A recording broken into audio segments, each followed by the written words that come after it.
Дамир с друзьями приходит купаться на речку каждый день. В прохладной воде Акбуры ребята спасаются от летнего зноя.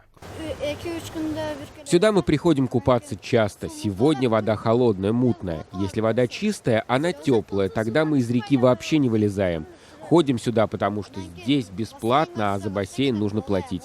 Да и народу в бассейне много, неудобно, может кто-нибудь и толкнуть. О том, что за последнее время в реке утонули несколько детей, ребята хорошо знают, но все равно идут купаться. А некоторые стали свидетелями гибели маленького ребенка.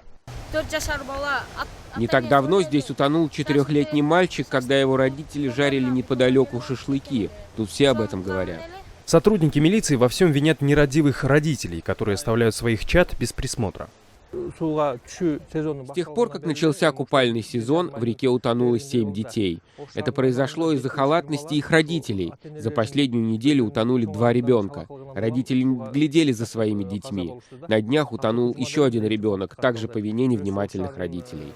Правоохранительные органы призывают горожан отправлять своих детей в бассейны, где есть спасатели. А сотрудники МЧС решили обучить школьников правилам поведения в воде и оказанию первой медицинской помощи.